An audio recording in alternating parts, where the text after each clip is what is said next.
No, estás loco. ¡Suéltame! El grito, cargado de pura furia, atravesó el silencio solemne de la Catedral de Santa María de la Sede en Sevilla.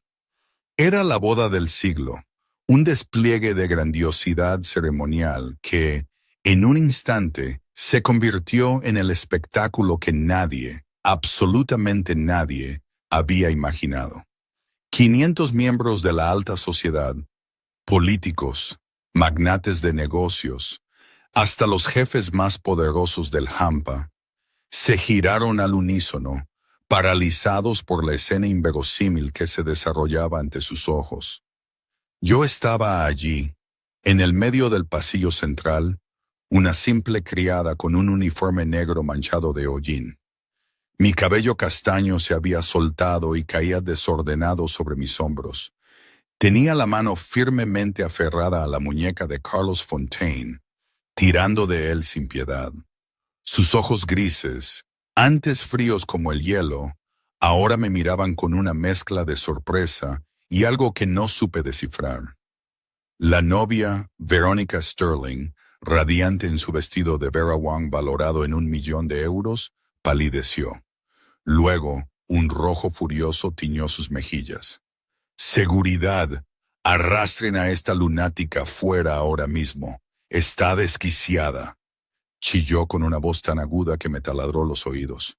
Los guardias, con sus trajes negros y rostros inexpresivos, surgieron de todas direcciones como lobos que huelen a su presa, listos para lidiar con cualquiera que se atreviera a profanar la boda de su jefe. Pero yo no me inmuté. Apreté aún más el agarre sobre Carlos. Mis propios ojos verdes estaban vidriosos por las lágrimas, pero ardían con una desesperación que había llegado al límite. Está en peligro, señor. Por favor, escúcheme. Solo un minuto. Carlos Fontaine, ese hombre de 36 años, me observaba. Era la mujer a la que había despedido la noche anterior, una supuesta ladrona, una mentirosa. Y aún así me atrevía a aparecer aquí, en el día más importante de su vida, delante de 500 invitados distinguidos. Debía haber perdido la cabeza. Los guardias estaban tan cerca que sus sombras caían sobre mí. Con un solo asentimiento de Carlos, sería arrastrada y desaparecería de Sevilla para siempre. Nadie tocaba a alguien de la familia Fontaine y vivía en paz después. Y, sin embargo, había algo en mis ojos. No locura, no odio, sino un miedo real. Miedo por alguien que no era yo. Antes de que las manos rudas de los guardias pudieran sujetarme, Carlos hizo una señal para que se detuvieran. Me dejó arrastrarlo hacia el guardarropa, al lado del pasillo. La pesada puerta de roble se cerró de golpe tras nosotros. Fuera, 500 personas contuvieron la respiración. Verónica se mantuvo rígida en el centro de la iglesia. Su deslumbrante vestido parecía, de repente, extrañamente fuera de lugar. Quiso golpear la puerta y entrar a la fuerza, pero no se atrevió. La mirada en los ojos de Carlos justo antes de desaparecer tras la madera la hizo temblar. Pasó 1 minuto, luego 2, 5. Un silencio aterrador se instaló en la catedral. Después, los susurros comenzaron a extenderse como olas. ¿Qué estaba pasando dentro? ¿Quién era esa criada? ¿Qué tenía ella en sus manos que la hizo arriesgarlo todo? ¿Y qué pasaría cuando esa puerta se abriera? Nadie sabía que, en esos pocos minutos, el destino de todo un imperio sería completamente reescrito. Pero, ¿cómo llegamos hasta ahí? La verdad, todo empezó 48 horas antes con el sonido seco de una taza de té al romperse. No, espera, creo que las cosas no empezaron así. Ya no estoy segura de si fue exactamente así. Mi memoria, ya sabes, no es perfecta, pero sí sé que el eco de ese ruido sigue resonando en mis recuerdos. 48 horas antes de esa boda que prometía ser el evento del siglo, la finca de los Robles descansaba en un silencio sereno en las afueras de Sevilla. Era como un antiguo castillo conservado de otra época, con imponentes muros de piedra gris, vidrieras que brillaban bajo el sol de la tarde y un jardín infinito coronado por una fuente de mármol. Todo irradiaba un esplendor privilegiado que la gente común solo se atrevía a soñar. Pero detrás de esa belleza impecable había sombras que ninguna luz podía alcanzar. El sonido de la porcelana al romperse desgarró la quietud de la sala principal. Una taza de Wedgwood, una antigüedad valorada en miles de euros, se hizo añicos en el frío suelo de mármol. Té Earl Grey, escaldante, se derramó, empapando una alfombra persa centenaria y corriendo hacia unos tacones Louboutin de un rojo vivo. Yo, María, estaba paralizada. Llevaba el pelo castaño recogido cuidadosamente en la nuca, mis ojos verdes, claros, y mi piel pálida, teñida de un azul tenue por tantas noches sin dormir. 8 meses trabajando como criada en la mansión Fontaine me habían enseñado la dureza de la alta sociedad, pero nunca había enfrentado algo así. Mi mano aún sostenía una bandeja de plata vacía. Yo no había dejado caer la taza. La había colocado con cuidado, como siempre. Fue Veronica Sterling, la arrogante prometida de Carlos Fontaine, quien la había golpeado. Un golpe calculado de la mano, una actuación perfectamente orquestada. Verónica se levantó del sofá de terciopelo carmesí, un vestido de Valentino color turquesa, ceñido a las líneas impecables de su cuerpo. Su hermoso rostro, con labios rojos y carnosos y un brillante cabello rubio, se torció en una máscara de furia. Pero yo lo vi claramente. Detrás de esos ojos azules helados, no había ira real en absoluto. Había satisfacción, el deleite brillante de alguien que disfruta aplastando a otra persona. «¡Maldita criada!», gritó Verónica, su voz estridente resonando en la vasta habitación. «¿Tienes idea de cuánto cuestan estos zapatos? Más que tu patético salario de un año entero. ¿Cómo piensas pagarme, con ese cuerpo flaco y feo tuyo?» Bajé la cabeza, apretando los labios con tanta fuerza que se partieron y sangraron. Quería decir que era inocente. Quería señalar que Verónica había sido quien había tirado la taza, pero ¿quién creería a una criada? En un rincón de la habitación, la señora Paz, la ama de llaves que había servido a la familia Fontaine durante más de 30 años, estaba inmóvil como una piedra. Lo había visto todo. Sabía perfectamente que Verónica lo había hecho a propósito, pero solo inclinó la cabeza, desviando la mirada, sin atreverse a decir una sola palabra. En esta casa, el poder de Verónica Sterling era casi absoluto. Estaba a punto de convertirse en la señora de la finca. Nadie se atrevía a desafiarla. «Tú». La voz de Verónica era gélida, cortando cada pensamiento en mi mente. «Límpialo con tus manos, con el paño blanco que tienes en el bolsillo de tu delantal». Levanté la vista hacia ella, mis ojos verdes abiertos de incredulidad ante lo que acababa de escuchar. Pero la mirada de Verónica, fría y amenazante, no flaqueó. Lentamente me arrodillé. Mis rodillas cayeron en el charco de té, que todavía estaba tibio, los trozos de porcelana rota cortando mi piel a través de la fina tela de mi uniforme. Saqué el paño blanco, me incliné y comencé a limpiar los zapatos rojos de Verónica.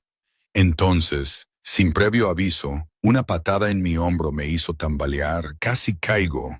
La punta afilada del tacón de Verónica se había clavado en mi clavícula. «¡Frota más fuerte!», siseó Verónica, su voz espesa de placer. «Y no dejes que tu olor a pobreza barata y sucia se impregne en mis cosas. ¿Sabes lo que vales? Ni siquiera lo que una de mis uñas». Me mordí el labio con fuerza, tragando cada gramo de humillación. En mi mente vi a José, Mi hermano de 16 años, acostado en una cama de hospital en el Hospital Universitario Virgen del Rocío. Una cardiopatía congénita lo había atormentado desde la infancia. Los médicos decían que la cirugía costaría 200.000 euros. 200.000 euros. Una suma monstruosa que yo no tenía idea de cómo conseguir. Este trabajo en la mansión Fontaine era mi único ingreso. Si lo perdía, José no tendría ninguna oportunidad de vivir. No podía perder mi trabajo. Incluso si tenía que tragarme mi orgullo, incluso si tenía que arrodillarme a los pies de alguien. Las lágrimas resbalaron en silencio, mezclándose con el té que se enfriaba en el suelo. No lloraba de dolor, lloraba de impotencia, de la cruel ironía de un destino que me había forzado a este momento, porque sabía que esto era solo el comienzo de la pesadilla. Pesados pasos resonaron desde el pasillo, firmes y decididos, como el pulso de un corazón que se había endurecido hacía mucho tiempo. Yo seguía arrodillada en el suelo, el paño blanco en mi mano ahora teñido de marrón por el té, mis rodillas doloridas donde la porcelana rota había mordido la carne. Escuché esos pasos y mi corazón se apretó. Carlos Fontaine entró en la sala, de 36 años, 1,85 m de altura. Llevaba un impecable traje negro de Tom Ford, como si hubiera salido directamente de la portada de una revista de moda. Un rostro anguloso, líneas limpias, mandíbula cuadrada y nariz alta y recta le daban esa distinción de frialdad y belleza. Pero lo que hacía que la gente se estremeciera eran sus ojos grises, helados, distantes y en lo más profundo, una tristeza que nadie podía tocar. Él era el jefe de la familia Fontaine, una de las organizaciones más poderosas de Sevilla. En el Hampa, el nombre de Carlos Fontaine significaba poder absoluto. Nadie se atrevía a desafiarlo. Nadie se atrevía a traicionarlo y, la verdad, nadie se atrevía a mantenerle la mirada por mucho tiempo. Los ojos de Carlos recorrieron la escena frente a él. Su prometida estaba allí, llevando la ira como una corona. La criada, o sea, yo, arrodillada en el suelo entre té derramado y fragmentos de porcelana. La alfombra persa de valor incalculable manchada. Los tacones Louboutin de un rojo intenso tirados descuidadamente. Un cuadro caótico que no le interesaba entender. Y entonces ocurrió un milagro. Veronica Sterling, la mujer que momentos antes había estado gritando como una bruja malvada, se transformó en un instante en una princesa frágil y lastimera. Se apresuró hacia Carlos, sus tacones haciendo clic en el suelo de piedra, y se aferró a su brazo. Apoyó la cabeza en su pecho. Sus ojos azules se llenaron de lágrimas. Los labios temblaban como si estuviera a punto de llorar. Carlos, mi amor. La voz de Verónica se volvió dulce como la miel, completamente diferente del tono estridente y venenoso que había usado segundos antes. Solo le pedí que me trajera té, y lo derramó todo sobre los zapatos que acabas de darme. Los zapatos que más amo. Estoy tan molesta. Es un mal presagio para nuestra boda de mañana. Yo me quedé de rodillas con los ojos verdes muy abiertos, observando la actuación que se desarrollaba justo frente a mí. Quería hablar, quería gritar que todo era una mentira, pero mi garganta se sentía aplastada y no salieron palabras. Carlos miró a la criada, arrodillada a sus pies. Su mirada gris pasó sobre mí como si pasara sobre un objeto que no valía la pena notar. No preguntó qué había pasado. No me miró a los ojos para buscar la verdad. Solo se sentía cansado. Cansado sin medida. Mañana era su boda. El día en que enterraría el recuerdo de Catalina, su primera esposa, que había muerto 2 años antes de una repentina cardiopatía. No necesitaba más problemas. Solo necesitaba silencio. ¡Fuera! La voz de Carlos resonó en la habitación, fría y definitiva, como una sentencia dictada en un tribunal. No causes más disturbios. La próxima vez, ten más cuidado o busca otro trabajo. Ni una sola pregunta, ni una sola mirada de compasión. Ni siquiera se molestó en escuchar una explicación. Se dio la vuelta, dejando que Verónica se aferrara a su brazo, y se dirigió a las escaleras como si la criada arrodillada allí nunca hubiera existido. Sentí como si alguien me hubiera clavado un cuchillo en el pecho. La crueldad de Verónica me dolió, pero la indiferencia de Carlos me dolió 100 veces más. No era cruel. No me atormentaba como Verónica, pero me trataba como aire, como polvo invisible. No valía ni un segundo de su atención. Eso era lo más doloroso de todo. Ser tratada mal todavía significaba que existías. Ser ignorada por completo era lo que realmente te hacía sentir como nada. Sí, señor Fontaine, inclina la cabeza, mi voz tan pequeña que era casi solo un aliento. Me puse de pie, las rodillas temblaban, los cortes de la porcelana sangraban a través de la tela negra de mi uniforme. Recogí la bandeja de plata, mantuve la cabeza baja y salí corriendo de la sala. No miré atrás. No dejé que nadie viera las lágrimas que se deslizaban por mis mejillas. La humillación me quemaba por dentro. Pero tenía que seguir adelante por José, por la cirugía de 200,000 euros, porque no tenía derecho a derrumbarme. No sabía que en solo unas horas el destino me empujaría a un torbellino que nunca podría haber imaginado. Caminé por el largo y hueco pasillo de la mansión. Mis piernas se sentían como si estuvieran cargadas de plomo.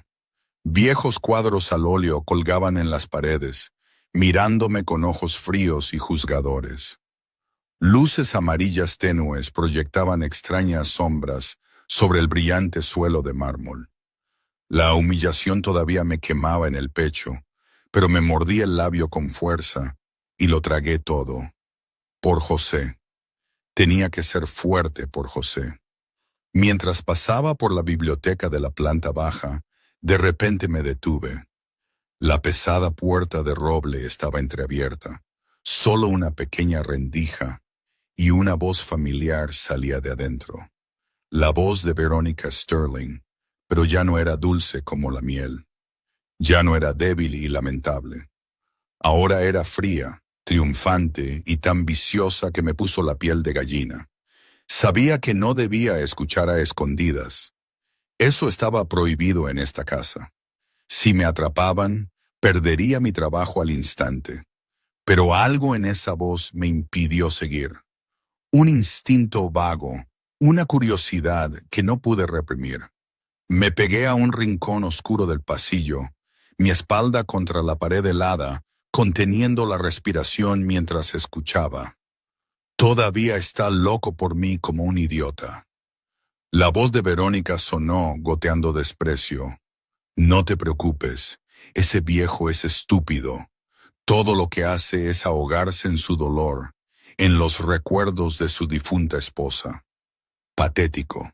Dejé de respirar por completo. ¿Ese viejo? ¿Estaba Verónica hablando de Carlos Fontaine? El hombre al que había estado aferrándose hacía solo unos minutos, llamándolo mi amor. No te preocupes, cariño, continuó Verónica. Su dulzura se volvió grotesca. Después de la luna de miel, terminará igual que Catalina. Entonces, nadie se interpondrá en nuestro camino. Mi corazón se sintió aplastado en un puño, igual que Catalina. Catalina Fontaine, la primera esposa de Carlos, había muerto 2 años antes de un repentino ataque al corazón. Toda Sevilla conocía esa trágica historia. La gente decía que Carlos se había derrumbado después de su muerte, convirtiéndose en el hombre frío e inexpresivo que era ahora. Pero ¿qué significaba igual que Catalina? Los papeles de la herencia están listos. Continuó Verónica, su voz espesa de satisfacción. Mi abogado ya lo terminó todo. Todo lo que necesito es su firma esta noche y listo. Confía en mí. Confía ciegamente en mí. Le siguió una risa suave, escalofriante. No te preocupes, cariño. Tengo la medicina. Este nuevo tipo no deja ningún rastro. Ni siquiera una autopsia puede detectarlo. Unas cuantas dosis más y se acaba. Dormirá para siempre. Justo como lo hizo su pobre esposa. Tuve que taparme la boca con la mano para no gritar de horror. Medicina, sin rastro, dormir para siempre. Justo como Catalina. Dios mío. Catalina Fontaine no había muerto de un ataque al corazón. Catalina había sido asesinada. Y Verónica Sterling era la asesina. Entonces, cariño, lo tendrás todo. La voz de Verónica se volvió suave, como si estuviera susurrando a un amante. El imperio Fontaine será nuestro. Dinero, poder, todo. Solo necesitamos un poco más de paciencia. Después de la boda, me tomaré mi tiempo. Nadie sospechará nada. Una joven viuda lamentando la muerte repentina de su esposo. ¿Quién sospecharía de ella? Su risa aguda volvió a resonar, llena de malicia. Yo estaba allí, temblaba de pies a cabeza, mi mente daba vueltas. La mujer ante quien acababa de arrodillarme limpiando sus zapatos con las manos desnudas era una asesina. Había matado a Catalina Fontaine y planeaba matar a Carlos Fontaine, el hombre que me había despedido fríamente sin una pizca de misericordia. Iba a morir sin saberlo. Estaba durmiendo al lado de su enemigo y todavía lo llamaba amor. De repente, el clic de unos tacones resonó dentro de la biblioteca. Verónica se acercaba a la puerta. Entré en pánico. Si me descubrían, moriría. Sabía demasiado. Verónica nunca me dejaría vivir. Me di la vuelta y corrí hacia la cocina. Mis pasos resbalaron en el mármol pulido. Mi corazón latía salvajemente en mi pecho como si fuera a estallar. Tropecé una vez, mi rodilla chocó contra el suelo con un agudo dolor. Pero no me atreví a detenerme. Me obligué a levantarme y seguí corriendo. El pasillo oscuro parecía interminable. Las sombras me engulleron por completo. El sonido de mi propia respiración rugía en mis oídos como el viento. Por fin apareció la puerta de la cocina. Me lancé al interior, la cerré de golpe detrás de mí, apoyé mi espalda contra la pared y jadeé en busca de aire como si hubiera corrido una maratón. Todo mi cuerpo temblaba sin control. Lo que acababa de escuchar seguía retorciéndose en mi mente como una pesadilla sin fin. Catalina había sido asesinada. Carlos estaba a punto de morir, y yo, una criada pequeña y ordinaria, era la única persona que conocía la verdad. ¿Qué se suponía que debía hacer ahora? ¿Decírselo a quién? ¿Quién creería a una sucia criada, como había dicho Verónica? Apenas había irrumpido por la puerta de la cocina cuando casi me choco con alguien. Me tambaleé hacia atrás, mi corazón aún latía como un loco en mi pecho y me di cuenta de que era Ana Torres, la mujer hispana de 35 años con el pelo rizado y negro, recogido en alto y ojos marrones cálidos.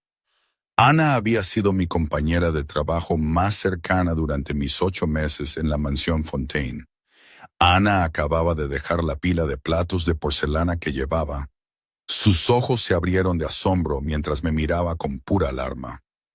María, ¿qué pasó? Dios mío, tienes la cara blanca como el papel. Parece que has visto un fantasma. No pude hablar. Agarré a Ana por la manga y la arrastré hacia el rincón más oscuro de la enorme cocina, detrás de las imponentes estanterías, lo más lejos de la entrada que pude. Ana se dejó arrastrar, su rostro lleno de confusión y miedo. Cuando llegamos a un lugar que se sentía seguro, me volví, mis ojos verdes todavía húmedos de terror. Agarré los hombros de Ana, mi susurro temblaba. Ana, acabo de escuchar algo horrible. Verónica, acaba de llamar a alguien. Le conté todo lo que había escuchado, cada palabra, cada frase. sobre Carlos siendo llamado un idiota, sobre Catalina y una muerte que había sido orquestada, sobre un tipo de medicina que no dejaba rastro, sobre el plan para apoderarse del Imperio Fontaine después de que Carlos durmiera para siempre. Ana se quedó como petrificada. Sus ojos marrones se abrían más con cada cosa que yo decía. Cuando terminé, Ina rápidamente levantó la mano y cubrió mi boca. Su mirada se movía de un lado a otro con pánico. ¿Estás loca? No digas eso tan alto. Si alguien lo oye, estamos todos muertos. Siseó Ana entre dientes. Pero, ¿estás segura? ¿Lo oíste claramente? ¿No entendiste mal algo? Lo oí claramente, Ina. Negué con la cabeza, mi voz empapada de desesperación. Dijo que actuará después de la luna de miel. Tiene la medicina, tiene un plan. Ana, es un demonio. Mató a la señora Catalina y ahora quiere matar al jefe. Ana tembló, su espalda presionada contra la estantería, como si no tuviera fuerzas para mantenerse en pie. Pero, ¿qué hacemos ahora? ¿A quién se lo contamos? ¿Quién nos creerá? Me miró. La impotencia inundaba sus ojos. Somos solo criadas, María. Dos pequeñas criadas comunes. Y esta es la familia Fontaine, la mafia más poderosa de Sevilla. Si la acusamos y estamos equivocadas, morimos. Si tenemos razón y no podemos probarlo, morimos también. ¿Entiendes? Yo entendía. Entendía mejor que nadie. Este mundo no era justo. Las palabras de una criada no significaban nada al lado de las palabras de una hermosa mujer de la alta sociedad que estaba a punto de convertirse en la señora de la casa. De repente, el clic de unos tacones resonó fuera de la puerta de la cocina. Clic, clic, clic. Constante y claro. Viniendo hacia aquí. Ana y yo enmudecimos de inmediato. La sangre se nos heló en las venas. No necesitábamos mirar para saber quién era. Ambas nos apresuramos detrás de la estantería alta, encogiéndonos lo más posible. La puerta de la cocina se abrió. Verónica Sterling entró, aún con ese impresionante vestido valentino turquesa. Fue directamente al frigorífico, sacó una botella de agua mineral, desenroscó la tapa y bebió un sorbo. Luego se detuvo. Sus ojos azules helados recorrieron la cocina como si percibiera algo, como si supiera que alguien estaba aquí. Contuve la respiración. Mi corazón latía tan fuerte que temía que Verónica pudiera oírlo. A mi lado, Ana también temblaba. Ambas manos sobre su boca. Un segundo, 2, 3. El tiempo pareció detenerse. Finalmente, Verónica se encogió de hombros, dejó la botella y salió de la cocina. El sonido de sus tacones se desvaneció cada vez más hasta desaparecer por completo. Ana y yo exhalamos al mismo tiempo, nuestros cuerpos flácidos por la tensión. Ana me apretó la mano, su susurro bajo pero firme con resolución. Necesitamos pruebas, María, pruebas reales. Sin ellas no somos nada. Las palabras por sí solas no son suficientes para condenar a alguien como Verónica Sterling. ¿Entiendes? Asentí. Entendía. Pero ¿dónde estarían las pruebas? ¿Cómo se suponía que las encontraríamos? ¿Y quién nos ayudaría? Pausa para la reflexión personal. Momento. Tengo que hacer una pequeña interrupción aquí. Todo esto, esta situación con Verónica, con Carlos, con el peso de lo que se cernía sobre esa familia, era y sigue siendo una locura total. Quiero decir, piénsenlo bien.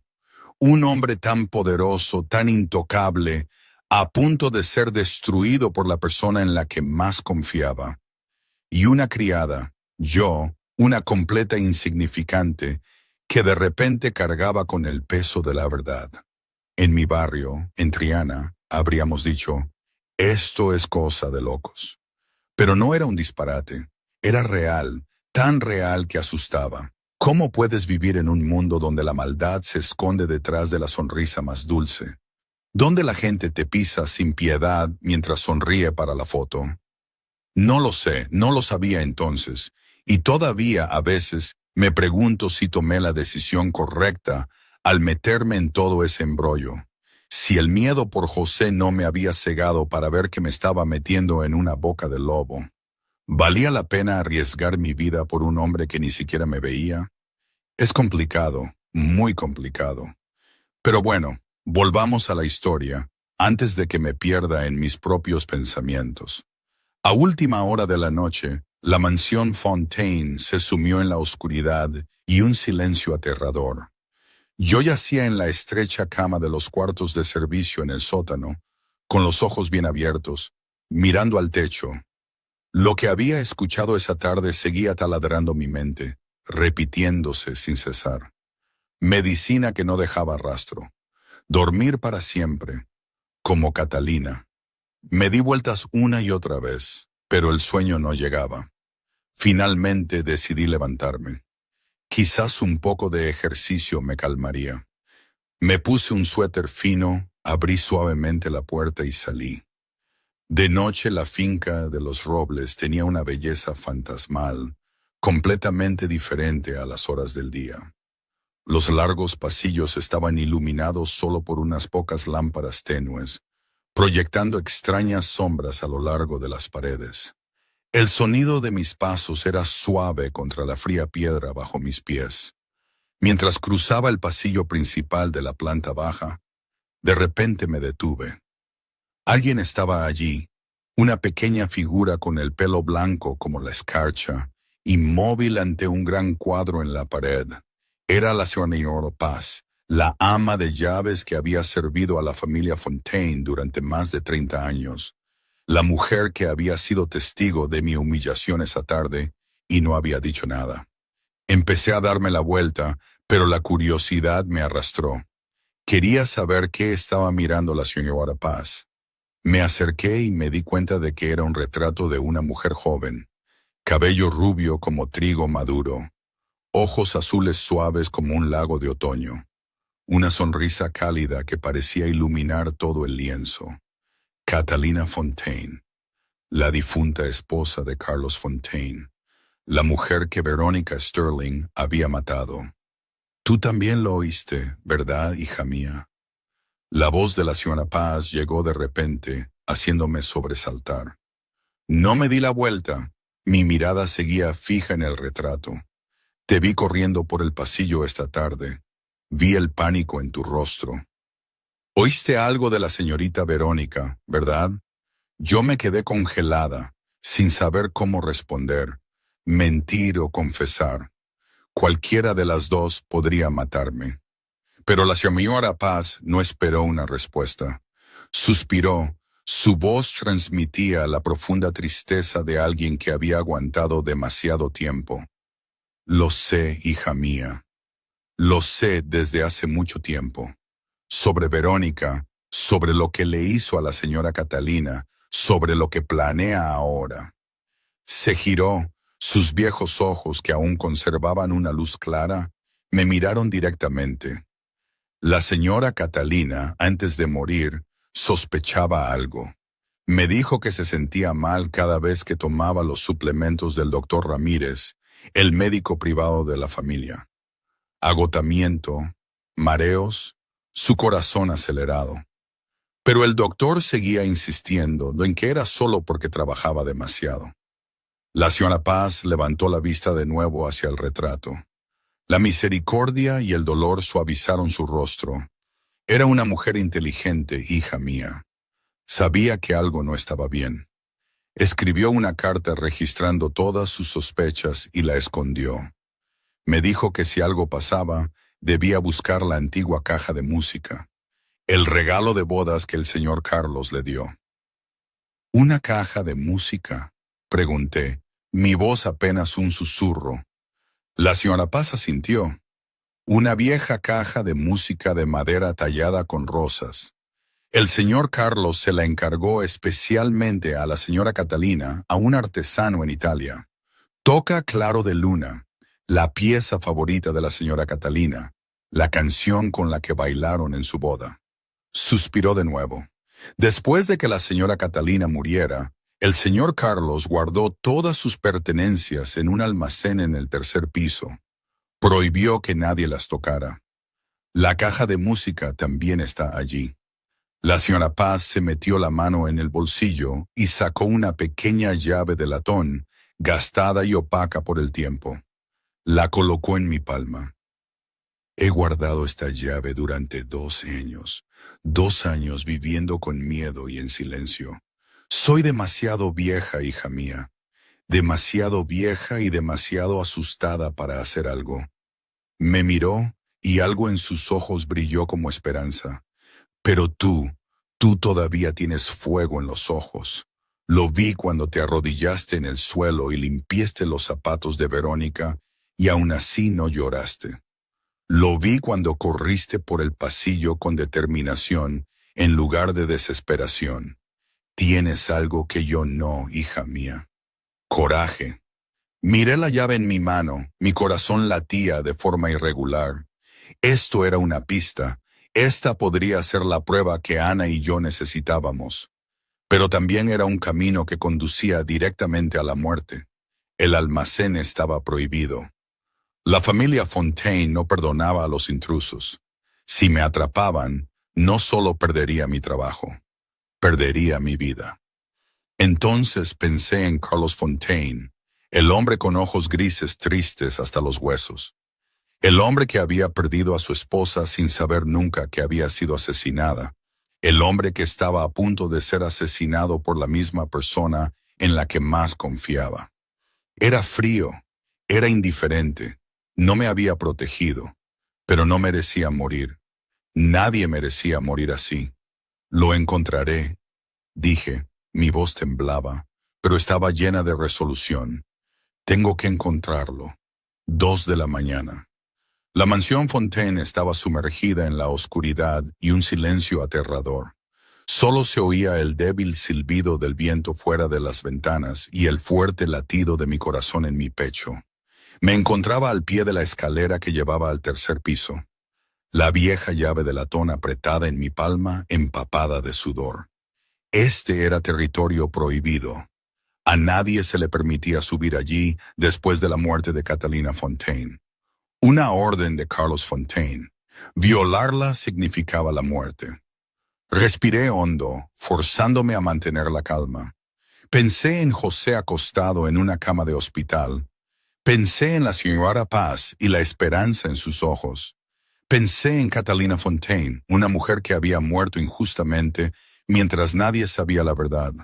Luego comencé a subir las escaleras, un paso a la vez, suavemente, con cuidado. El sudor frío me corría por la frente. Cada crujido de los viejos escalones hacía que mi corazón sintiera que iba a salirse de mis costillas. La oscuridad me envolvía como una enorme manta negra. Por fin llegué al tercer piso. El pasillo aquí era más oscuro que en cualquier otro lugar. Ni una sola lámpara encendida. Una gruesa capa de polvo en el suelo mostraba que había pasado mucho tiempo desde que alguien había puesto un pie aquí. Encendí la linterna de mi teléfono. Su débil haz barría las paredes envejecidas. La puerta del almacén de Catalina estaba al final del pasillo. Una pesada puerta de roble con vetas antiguas. Me acerqué, deslicé la llave en la cerradura y la giré.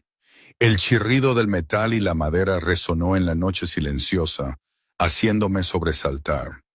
Abrí la puerta, entré y la cerré rápidamente detrás de mí.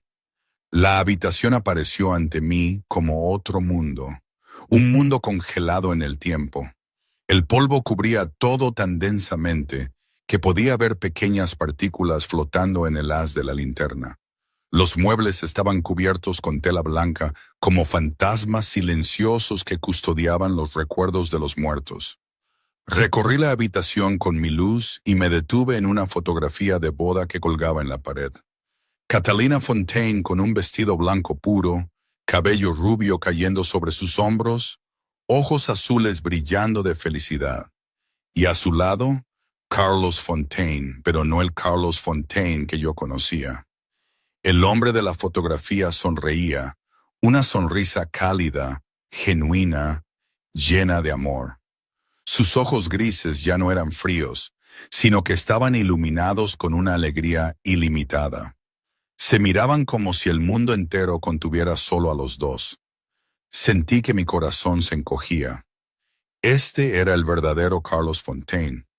Antes de que el dolor le robara el alma, antes de que Veronica Sterling matara a la mujer que más amaba, me sequé las lágrimas y me recordé a mí misma que debía concentrarme. No tenía mucho tiempo. Comencé a buscar en la habitación un armario repleto de vestidos caros que aún conservaban un rastro débil de perfume suave. Los cajones del tocador llenos de joyas brillantes. Una estantería llena de novelas románticas, con las páginas dobladas, pero no había ninguna caja de música. Miré debajo de la mesa, detrás de las cortinas, dentro de la mesita de noche. Todavía nada.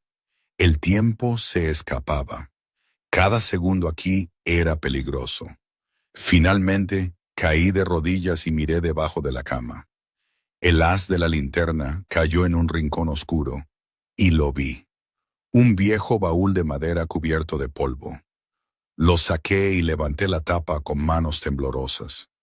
Dentro había pequeños recuerdos, fotografías, cartas de amor, y escondida en un rincón, envuelta en terciopelo rojo, estaba la caja de música. La levanté suavemente. Una antigua caja de música de madera tallada con rosas tan intrincadas que cada detalle parecía vivo. La madera se había oscurecido con el tiempo, pero aún conservaba una belleza elegante y noble. Abrí la tapa. Claro de luna, flotó en el aire, suave y dolorosa en la quietud de la noche. Las notas caían como las lágrimas de los difuntos, contando la historia de un amor robado con brutal crueldad. Y entonces lo vi. Dentro de la caja de música, debajo del forro de terciopelo, había una carta cuidadosamente doblada y una pequeña unidad USB de plata. Saqué la carta, mis manos temblaban tanto que apenas podía desdoblarla. La abrí y comencé a leer bajo la luz de la linterna. Mi amado Carlos, si estás leyendo esta carta, ya no estoy a tu lado. Lamento no habértelo dicho antes. Tenía demasiado miedo y no estaba segura. Verónica no es la persona que finge ser. La he visto con otro hombre. Lo llaman el zorro. Los oí discutiendo algo terrible. El doctor Ramírez me ha estado dando suplementos que me debilitan cada día. Creo que me están envenenando. He grabado todo lo que he podido en el USB. Por favor, mi amor, ten cuidado. No dejes que te haga daño. Te amaré por siempre. Tuya para siempre, Catalina.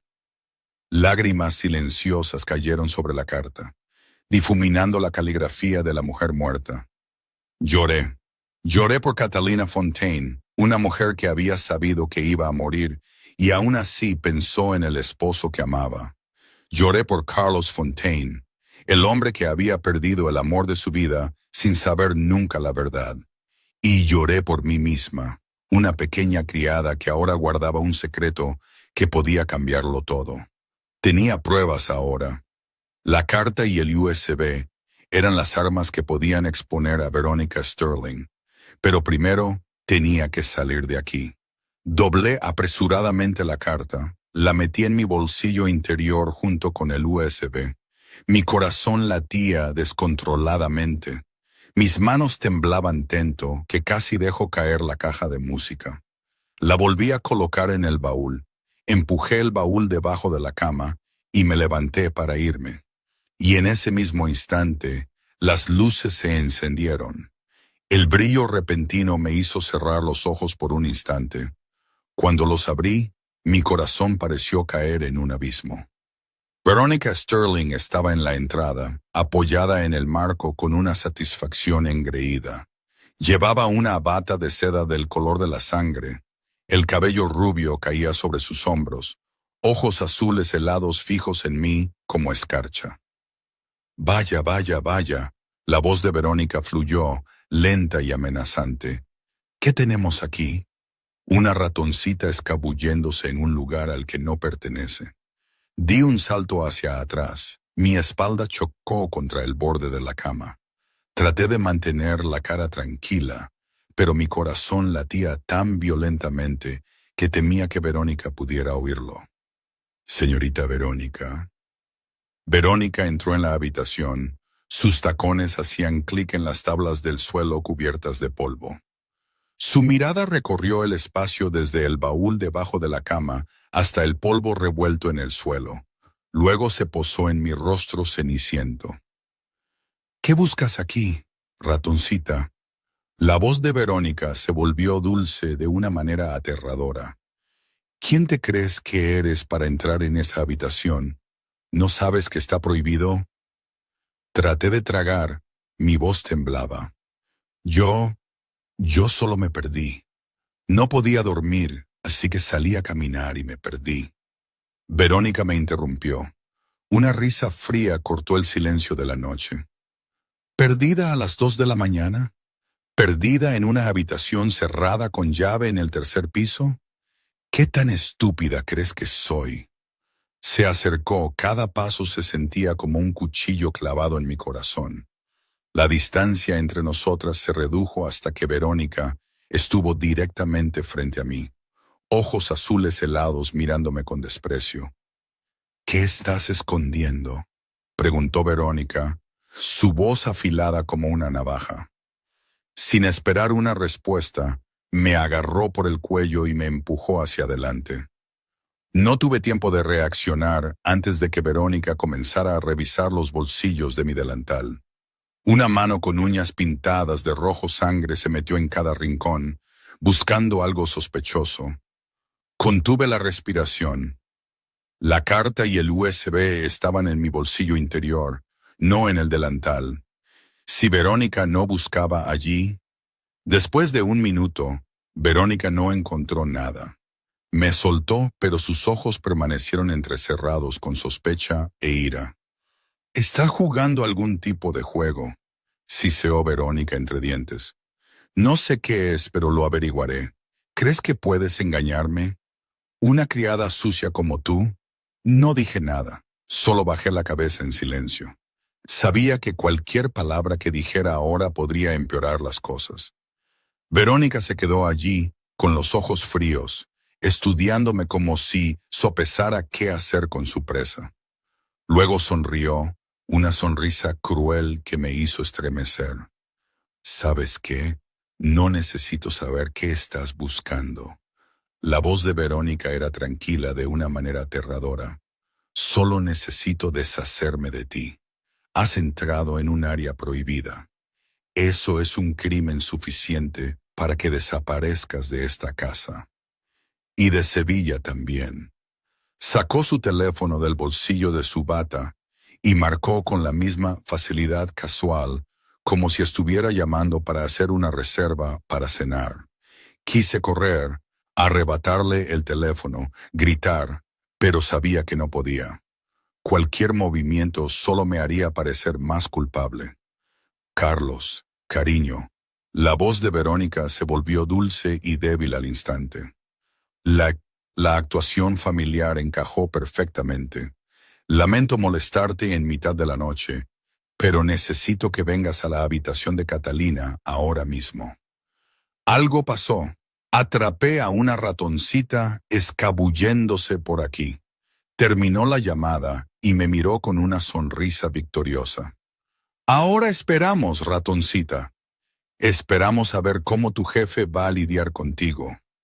Pesados pasos resonaron desde la escalera.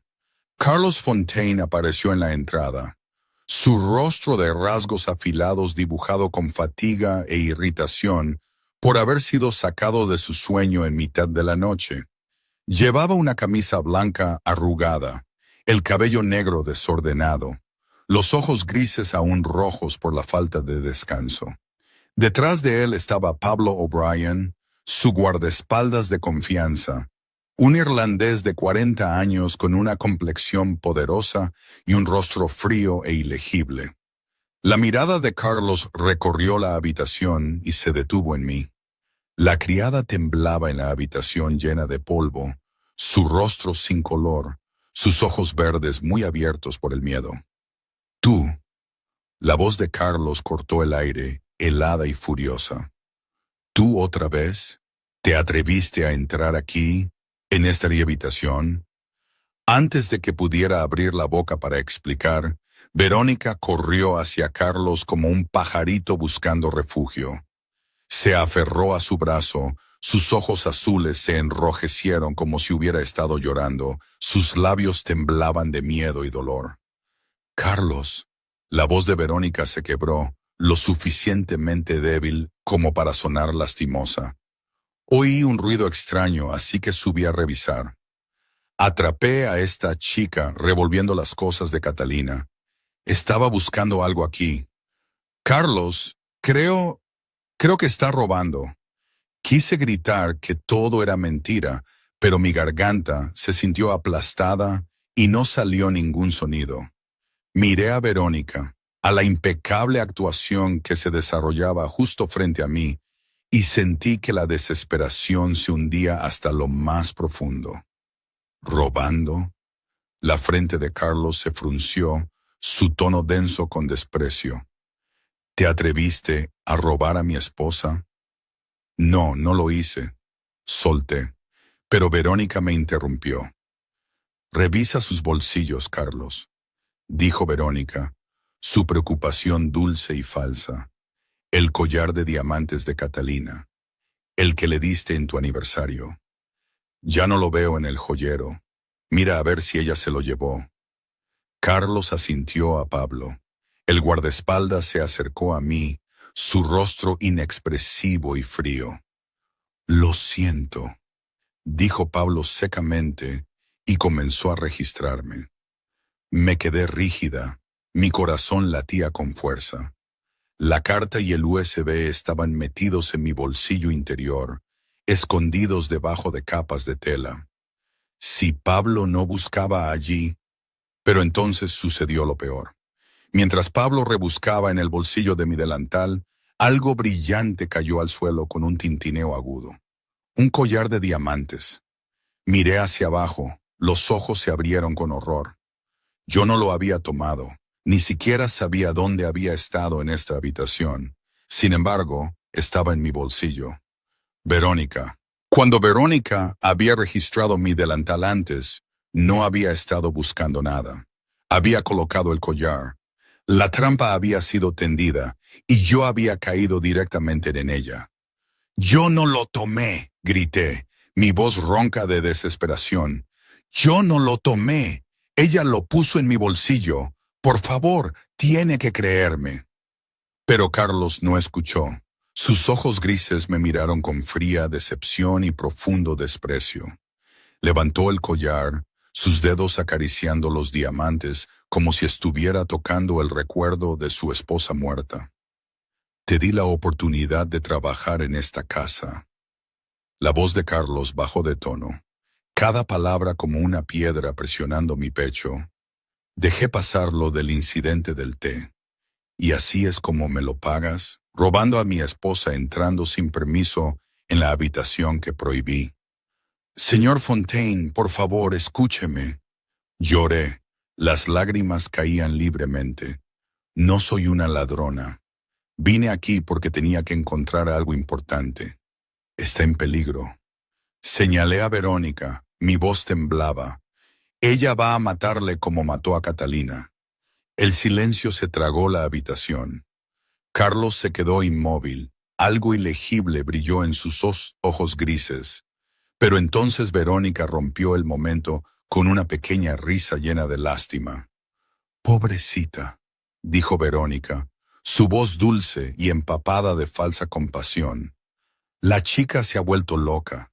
Está inventando historias para escapar del castigo. Carlos, no la escuches. Es solo una ladrona sucia. Carlos me miró un segundo más, luego se dio la vuelta. Sus hombros se tensaron, su mano apretó el collar de diamantes. Sáquenla, Su voz era hielo, desprovista de emoción en ese momento. Y asegúrense de que nunca vuelva a trabajar en esta ciudad. La familia Fontaine no necesita traidores. Pablo asintió y se adelantó para agarrarme del brazo. Luché, me defendí, intenté gritar una última advertencia. Por favor, escuche. Catalina fue asesinada. Usted es el siguiente. Dejó pruebas. Tiene que... Pero nadie escuchó. Pablo me arrastró fuera de la habitación, escaleras abajo, a través de los largos y oscuros pasillos. Yo seguía gritando, seguía suplicando, pero todo era inútil. Solo era una criada. Mis palabras no tenían peso en el mundo de los hombres poderosos. Las rejas de hierro de la finca de los Robles se abrieron, luego se cerraron de golpe detrás de mí con un estruendo que resonó en la noche. Yo me quedé allí, en la vasta oscuridad a las 3 de la mañana, sin dinero, sin teléfono, sin ningún lugar a donde ir, nada más que la ropa que llevaba y la desesperación que me oprimía el corazón. Entonces metí la mano en mi bolsillo interior. La carta todavía estaba allí, el USB todavía estaba a salvo. Verónica había ganado la batalla de esta noche, pero la guerra no había terminado. El viento nocturno de Sevilla me cortaba la piel como miles de pequeñas cuchillas. Caminaba por un camino vacío, mis pies atrapados en finas zapatillas de lona, empapadas con el rocío de la noche. No tenía dinero, ni teléfono, ni un lugar donde quedarme. Nada más que la ropa de mi cuerpo y la desesperación oprimiéndome el pecho. Pero en mi bolsillo interior, la carta de Catalina y la pequeña unidad USB aún descansaban en silencio. Pruebas que podrían salvar la vida de un hombre que dormía en los brazos de su enemiga sin saberlo. Caminé durante casi una hora por las oscuras calles de Sevilla. Desde los ricos suburbios con deslumbrantes mansiones hasta los bloques de clase trabajadora, donde los viejos apartamentos se apilaban uno encima del otro, solo me quedaba un lugar a donde ir. El pequeño apartamento de Ana Torres. En el cuarto piso de un edificio ruinoso con escaleras de hormigón agrietadas y pasillos que olían a humedad, subí paso a paso. Mis piernas me dolían hasta los huesos y llamé. A las 4 de la mañana, Ana abrió la puerta en pijama arrugado, sus rizos negros un desorden salvaje, sus ojos marrones pesados de sueño. Pero en el momento en que me vio, se despertó por completo. «Dios mío», exclamó Ana, tirando de mí hacia adentro. «¿Qué te pasó? Pareces como si te hubiera atropellado un coche. Tienes la cara blanca como la cera. Tus labios están morados por el frío. Entra, entra, rápido». Me desplomé en el sofá gastado del estrecho apartamento de Ana, envuelta en una manta de lana y con una taza de té caliente. Luego comencé a contarlo todo. Sobre cómo había entrado en la habitación de Catalina, sobre la caja de música y la carta escondida dentro, sobre Verónica atrapándome y tendiendo la trampa, sobre el collar de diamantes cayendo de mi bolsillo como prueba perfecta de robo, sobre el frío desprecio de Carlos cuando ordenó que me echaran. Cuando terminé, Ana se quedó en un silencio aturdido, su rostro pálido de shock. «Esa», refunfuñó Ana entre dientes, «esa malvada te tendió una trampa desde el principio». Asentí, luego saqué la carta y el USB de mi bolsillo. «Pero aún tengo esto, la prueba que la señora Catalina dejó. Necesitamos ver qué hay en el USB». Ana tomó su viejo ordenador portátil, conectó el USB y lo abrió. La pantalla se iluminó, mostrando una carpeta llena de diferentes archivos. El primer archivo era un video. Catalina Fontaine lo había grabado en secreto desde un ángulo oculto. En el video, Verónica Sterling estaba besando a un hombre desconocido. Era alto, de cabello negro y una larga cicatriz en la mejilla izquierda. Estaban hablando de algo, Sus voces eran demasiado bajas para distinguirlas claramente, pero lo suficiente como para mostrar que no era una reunión ordinaria. El segundo archivo era una grabación de audio. El doctor Ramírez, el médico privado de la familia Fontaine, hablaba claramente. La dosis para la señora Catalina necesita ser aumentada. Está empezando a sospechar. Tenemos que movernos más rápido. Los archivos restantes eran imágenes, recibos de productos químicos comprados a una compañía farmacéutica, mensajes entre Verónica y el hombre al que llamaba cariño, con frases como todo va según lo planeado y pronto lo tendremos todo. Ana los leyó, con las manos temblorosas. Su rostro se volvió blanco como el papel. Esto es real. La señora Catalina fue realmente asesinada. No fue un ataque al corazón. Fue envenenada. Y Verónica es quien lo hizo. Tenemos que ir a la policía, dijo Ana, su voz aguda de determinación. Pero negué con la cabeza, mis ojos agotados pero claros. No podemos. La familia Fontaine es dueña de la mitad de la policía de Sevilla. Enterrarán las pruebas antes de que lleguen a alguien que pueda ayudarnos. Verónica lo sabrá de inmediato y encontrará la manera de borrar todo. ¿Entonces cómo?, preguntó Ana, su voz quebrada por la desesperación. Miré por la ventana. El cielo estaba cambiando de negro a gris. Los primeros hilos del amanecer comenzaban a aparecer en el horizonte. La boda tendría lugar esa tarde, en menos de 12 horas.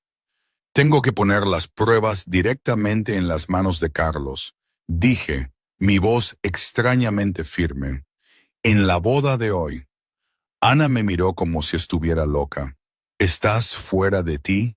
Nunca pasarás la seguridad. Te despidieron. Tu cara es conocida. Te agarrarán en cuanto pongas un pie dentro de la iglesia. Lo sé. Asentí, mis ojos verdes encendidos de determinación. Pero tengo que intentarlo. Es su única oportunidad. Si no actúo, Carlos Fontaine morirá. Y no puedo vivir con eso. No pude dormir. Me senté en el sofá gastado del pequeño apartamento de Ana, con los ojos fijos en la pantalla del ordenador portátil, viendo y volviendo a ver las pruebas que Catalina Fontaine había dejado.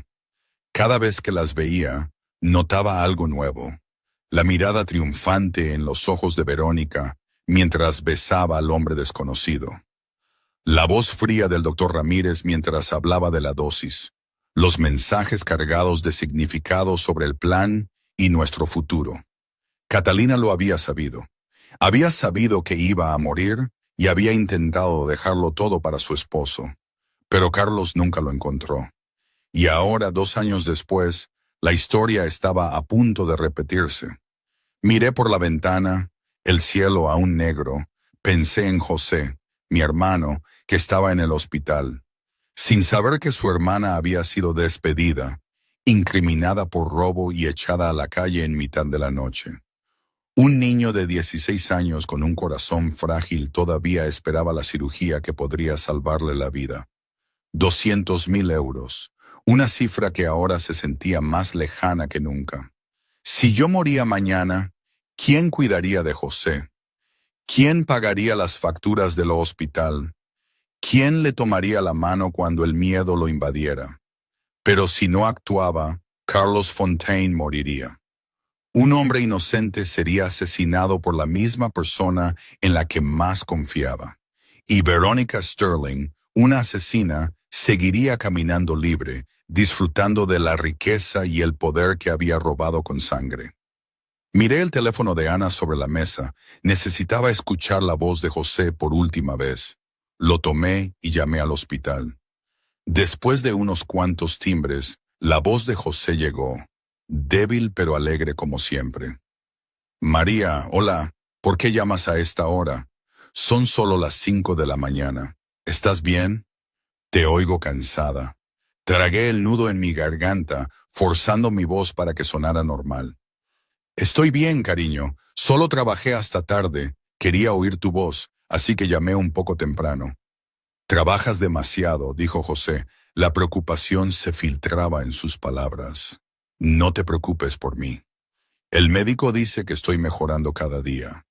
En unos días podré volver a caminar por la habitación.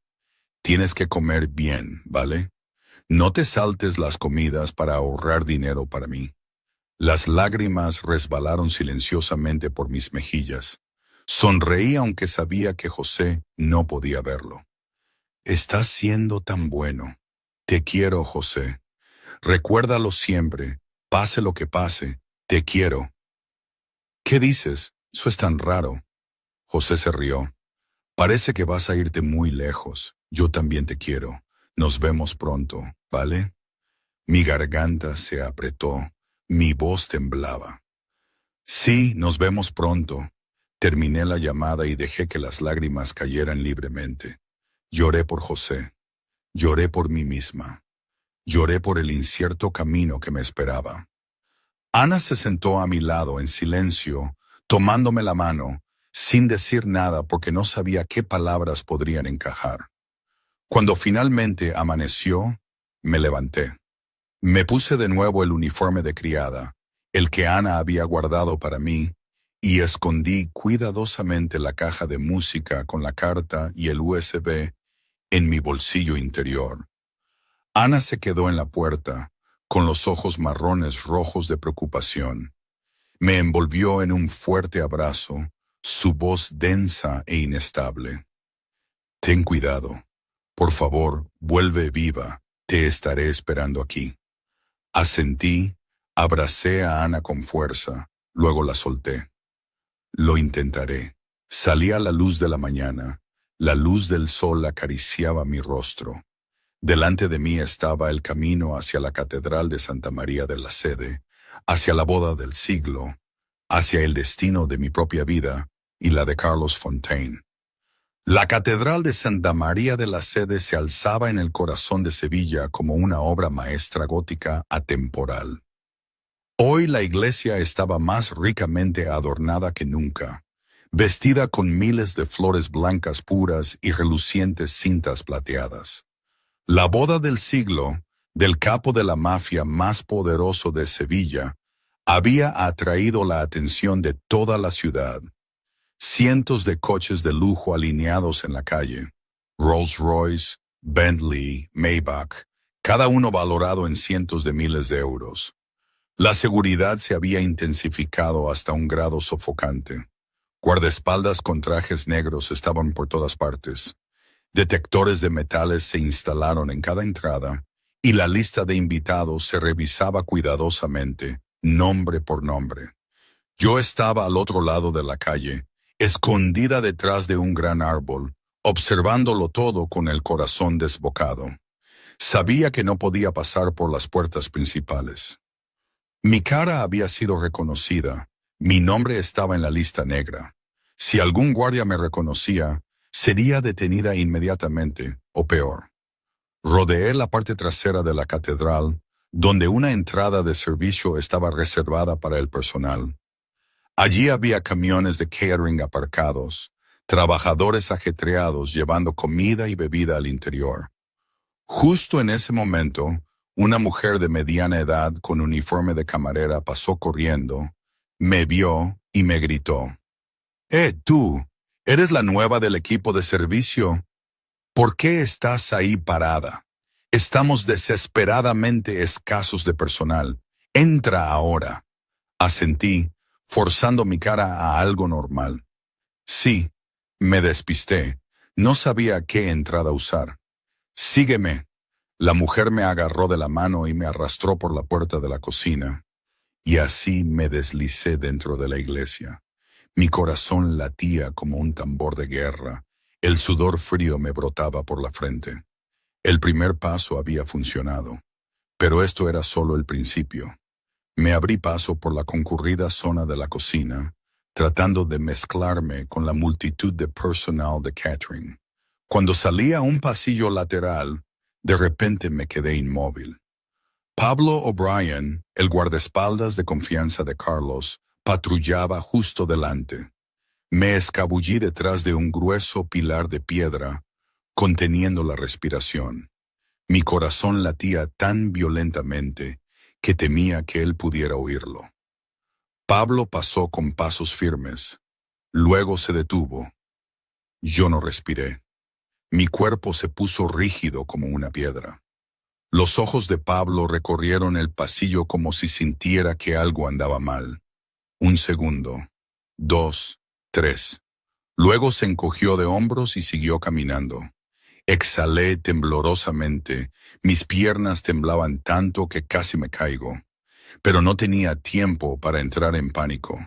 Tenía que seguir moviéndome.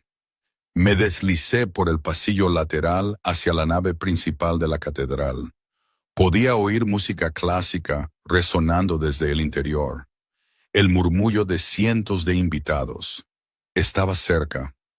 Entonces la puerta de delante se abrió. No tuve tiempo de reaccionar antes de que Verónica Sterling saliera, radiante en un vestido de novia blanco puro, seguida por damas de honor en rosa pálido. Giré mi cara de inmediato, fingiendo limpiar un cuadro enmarcado en la pared. Mi corazón se detuvo. Si Verónica me reconocía, todo habría terminado. Verónica pasó, el tenue rastro de perfume caro flotando en el aire. Se reía, hablaba con las damas de honor, su voz brillante de alegría y triunfo. No me miró, no reconoció a la criada sucia que había echado la noche anterior. Cuando el sonido de los pasos se desvaneció, finalmente me atreví a respirar de nuevo. Mi corazón aún palpitaba, mis manos y piernas temblaban, pero no podía parar. Por fin, llegué a la nave principal de la catedral. Me puse en un rincón sombrío detrás de un pilar de piedra y miré la escena ante mí. 500 invitados de la alta sociedad sentados en largos bancos tapizados en terciopelo rojo. Políticos, magnates de negocios, intermediarios de poder del Hampa. Todos estaban aquí, envueltos en telas caras y joyas brillantes para presenciar la boda del siglo. Flores por todas partes, velas encendidas, un conjunto sinfónico tocando piezas clásicas suaves. Y en el frente, ante el altar solemne, Carlos Fontaine esperaba. Llevaba un traje negro perfecto, el cabello bien peinado hacia atrás, guapo como siempre, pero sus ojos grises estaban vacíos, huecos, como un hombre caminando hacia la muerte sin saberlo. Levanté una mano hacia la caja de música escondida en mi bolsillo interior. La carta y el USB todavía estaban allí. La prueba que podía salvar su vida seguía allí. Ahora o nunca, me susurré a mí misma. Justo entonces, la música nupcial se intensificó. Todos los invitados se levantaron y se volvieron hacia las puertas principales.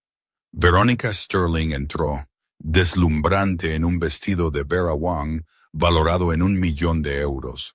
Blanco puro, una cola que se extendía por metros, salpicada de miles de cristales brillantes, un velo de encaje francés de valor incalculable, un ramo de rosas blancas en sus manos. Parecía radiante, como una reina entrando en su reino. Los invitados murmuraban de admiración. Las cámaras destellaban. Verónica sonrió, la sonrisa victoriosa de alguien que estaba a punto de conseguir todo lo que quería. Se dirigió hacia el altar, hacia Carlos, hacia el futuro, empapado de sangre que ya había escrito. Apreté la caja de música en mi bolsillo. Era el momento. Verónica Sterling se detuvo junto a Carlos Fontaine. Su vestido de novia blanco puro brillaba bajo los candelabros de cristal. Le ofreció la mano, su sonrisa radiante como una reina en su coronación. Carlos tomó su mano, su rostro aún inexpresivo, como un sonámbulo. El anciano sacerdote se puso ante el altar, su voz profunda y suave resonando por la catedral. Hoy nos hemos reunido aquí ante Dios y ante estos testigos para ser testigos de la unión sagrada de Carlos Fontaine y Verónica Sterling en santo matrimonio. Yo estaba en el rincón más alejado de la iglesia. Mi corazón latía como si fuera a estallar. Sabía que no tenía mucho tiempo. Una vez que se pronunciaran los votos, una vez que Carlos dijera sí, quiero, todo habría terminado. Verónica se convertiría en la señora Fontaine a los ojos de la ley, y Carlos se convertiría en presa en manos de un enemigo. Sin salida. Comencé a moverme, deslizándome entre los bancos llenos de gente, empujando a los invitados cuyos ojos estaban fijos en el altar, detenida por miradas de sospecha y susurros irritados. ¿Quién es usted? ¿A dónde va? ¿Por qué empuja así? No respondí. Seguí avanzando, con los ojos fijos en la silueta de Carlos al final de la iglesia. Cuanto más me acercaba al altar, más miradas de duda se volvían hacia mí. Algunos guardias comenzaron a notarlo, escaneando a la extraña criada que se comportaba de manera tan extraña. La voz del sacerdote continuó, lenta y solemne.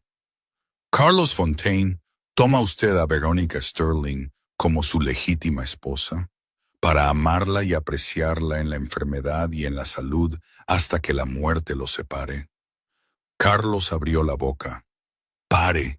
Mi grito rasgó el silencio de la catedral, haciendo eco en el vasto espacio, golpeando el alto techo abovedado y estrellándose de nuevo como un trueno.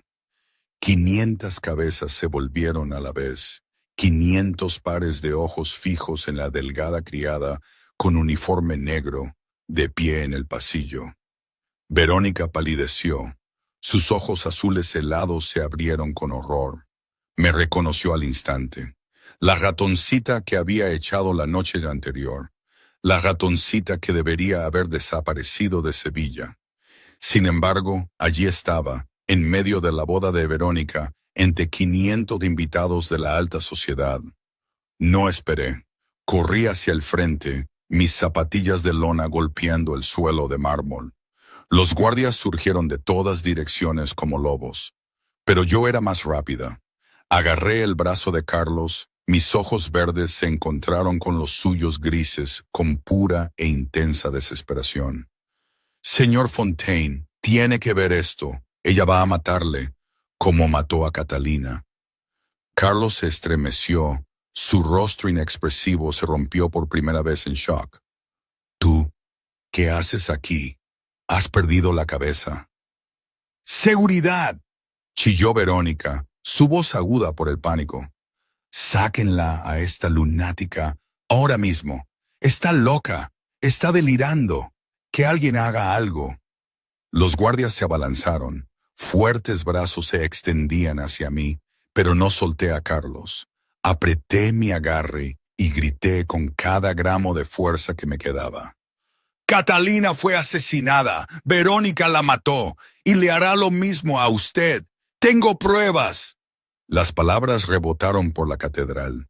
500 invitados se quedaron congelados. Nadie se atrevió a respirar demasiado fuerte. Nadie sabía cómo reaccionar. Carlos me miró, y por primera vez, sus ojos grises ya no estaban vacíos. Había algo en los ojos de esta criada. No locura como afirmaba Verónica, no los delirios de alguien enfermo, sino una desesperación real, una sinceridad profunda hasta los huesos y un brillo de determinación que nunca había visto en nadie. Antes de que los guardias pudieran ponerme las manos encima, usé todas mis fuerzas para arrastrar a Carlos hacia el guardarropa al lado del altar. Él no entendía por qué, pero el instinto lo hizo seguirme. Sus pies se movieron por sí solos. La puerta del guardarropa se abrió, luego se cerró de golpe tras nosotros con un fuerte estruendo. Fuera estalló el caos. Verónica gritaba como una loca. Su hermoso rostro se retorció de furia y miedo. Los invitados murmuraban y se agitaban. Los susurros rodaban como olas del océano. Los guardias golpeaban la puerta del guardarropa. exigiendo que se abriera. Pero dentro de la pequeña habitación solo había dos personas. Carlos Fontaine, el capo de la mafia más poderoso de Sevilla, y María, la criada que él había despedido la noche anterior. Nos enfrentábamos, respirando con dificultad, el aire tan tenso que parecía imposible tragar. Este era el momento del destino. El momento en que todo cambiaría. El guardarropa era estrecho. Solo contenía un gran espejo, unas pocas sillas de terciopelo y la tenue luz de una sola lámpara que colgaba del techo. La conmoción exterior parecía desvanecerse en la distancia hasta que solo quedó la respiración agitada de dos personas que se enfrentaban. Yo jadeaba, mi pecho subía y bajaba, mis manos temblorosas buscando en mi bolsillo interior. Carlos Fontaine estaba allí, de rasgos afilados y frío como el hielo, sus ojos grises fijos en mí con desprecio y furia. «Tienes 30 segundos para explicarte». La voz de Carlos era baja, cada palabra una pieza de piedra fría. 30 segundos antes de que abra la puerta y deje que ellos se encarguen de ti. ¿Por qué debería creer a una ladrona que fue despedida? Alguien que entró sin permiso en la habitación de mi esposa. Alguien que acaba de arruinar mi boda delante de 500 invitados. No me inmuté bajo esa mirada helada. Había llegado demasiado lejos para retroceder. Había arriesgado todo para llegar aquí. No me rendiría con solo un paso restante. «No tiene que creerme», dije, mi voz extrañamente tranquila. «Solo tiene que creer a Catalina». Luego saqué la caja de música de mi bolsillo, una antigua caja de madera tallada con rosas tan delicadas que parecían vivas, oscurecida por el tiempo, pero aún así, asombrosamente hermosa. Carlos se quedó completamente inmóvil, sus ojos grises se abrieron, su máscara fría se rompió por primera vez. La reconoció de inmediato. ¿Cómo podría olvidarla? La había encargado para Catalina a un artesano en Florencia, Italia. Fue el regalo de bodas que le había puesto en sus manos en el día más feliz de sus vidas. Era la última reliquia de un amor que él había creído desaparecido para siempre. «Esta es la caja de música de Catalina». La voz de Carlos se volvió ronca, como si algo le apretara la garganta. «¿De dónde la sacaste?» «La señora Paz me dio la llave», dije, colocando suavemente la caja de música en sus manos. «Catalina le dejó algo dentro. Sabía que iba a morir. Quería que usted supiera la verdad». Carlos sostuvo la caja de música con manos temblorosas. Los dedos que habían apretado gatillos sin dudar, que habían firmado sentencias de muerte en el hampa, ahora temblaban como hojas en una tormenta. Abrió la tapa. Claro de luna se elevó en la pequeña habitación, suave y dolorosa. Notas tan familiares que dolían. Esta era la pieza favorita de Catalina. Esta era la canción con la que habían bailado en su boda hacía 7 años. Esta era la melodía que él le había tarareado para que se durmiera en las noches en que ella no se sentía bien. Carlos se quedó como petrificado, dejando que la música lo envolviera como un cálido abrazo del pasado. Entonces lo vio. Dentro de la caja de música, debajo del forro de terciopelo, había una carta cuidadosamente doblada. La sacó y reconoció la caligrafía al instante. La caligrafía de Catalina, suave, ligeramente inclinada a la derecha con pequeños círculos en lugar de puntos sobre las íes. La caligrafía que había leído 100 veces en cartas de amor de sus primeros días. Carlos comenzó a leer y su mundo se derrumbó. Cada línea era una cuchilla clavada en su corazón. «Verónica no es la persona que finge ser. La he visto con otro hombre. Lo llaman el zorro. El doctor Ramírez me ha estado dando suplementos que me debilitan cada día. Creo que me están envenenando». El rostro de Carlos cambió con cada línea. De la duda al shock, del shock al dolor, del dolor a una rabia salvaje y furiosa. Su mano tembló, aplastando la carta hasta arrugarla en su agarre. Y entonces sucedió lo impensable. Las lágrimas rodaron por las mejillas del capo de la mafia más frío de Sevilla.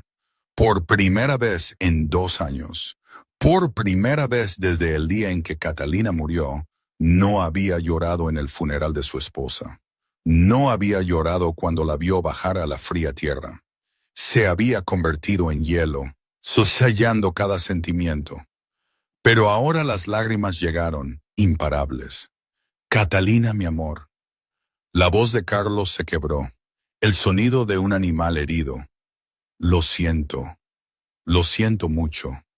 Yo me quedé en silencio, dándole espacio para su dolor. Saqué un teléfono de mi bolsillo, el que había tomado de la bolsa de un invitado, mientras me abría paso entre la multitud. Y también está esto, dije suavemente. El USB tiene video y audio. Catalina lo grabó todo. Carlos tomó el teléfono y abrió los archivos de video con manos que aún temblaban.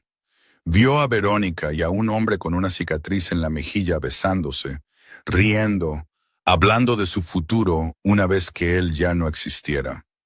Escuchó al doctor Ramírez discutiendo la dosis para la señora Catalina. Leyó los mensajes entre Verónica y su amante. Dulces palabras que ella nunca le había dado a él. Carlos se hundió en una silla de terciopelo, la cabeza entre las manos, los hombros temblaban en oleadas. Había dormido junto a la asesina de su esposa durante 2 años. Estaba a punto de casarse con su enemiga. Qué ciego había sido. Después de un largo y doloroso minuto de silencio, Carlos se levantó. Se secó las lágrimas con el dorso de la mano, se ajustó el cuello de la camisa, alisó los pliegues de los hombros de su traje. Cuando levantó la cabeza, sus ojos grises habían cambiado por completo. Había desaparecido el vacío de un hombre ahogado en el dolor. Había desaparecido la frialdad de un hombre que había renunciado a vivir. En su lugar estaba el frío enfoque de un lobo que fija a su presa, la inquebrantable quietud de un capo de la mafia a punto de destrozar a su enemigo. Me miró y algo parecido a la gratitud brilló en lo profundo de sus ojos grises. Gracias por todo. Luego se acercó a la puerta. La puerta del guardarropa se abrió de golpe. Carlos Fontaine salió, su rostro helado, sus ojos grises afilados como cuchillas. Yo lo seguí, mi corazón aún latía con fuerza. Pero sabía que la parte más difícil había terminado. Fuera, 500 invitados murmuraban con agitación. Los susurros rodaban como olas del océano. Los guardias esperaban en la puerta, listos para detener a la criada loca por orden. Pero Carlos solo pasó junto a ellos sin decir una palabra. Verónica se abalanzó de inmediato, su vestido de 1.000.000 de euros ondeando detrás de ella, su hermoso rostro pintado con una preocupación y un pánico que eran claramente teatrales. «Carlos, por fin saliste. ¿Qué te dijo esa loca? No la creas. Está inventando cosas para vengarse porque la despediste». «Mi amor, mírame». Carlos no la miró, ni una sola mirada, ni una sola respuesta. Caminó directamente hacia el frente donde el anciano sacerdote todavía estaba, aturdido e inseguro. Carlos se detuvo en el micrófono, su fría mirada recorrió 500 rostros expectantes.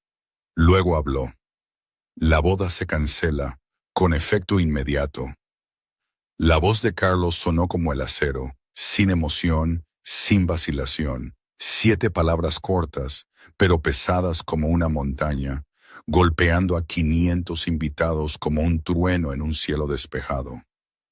La catedral se quedó en silencio sepulcral.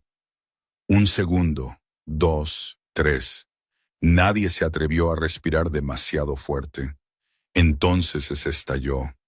Los susurros estallaron como un enjambre de abejas, murmullos conmocionados, preguntas confusas.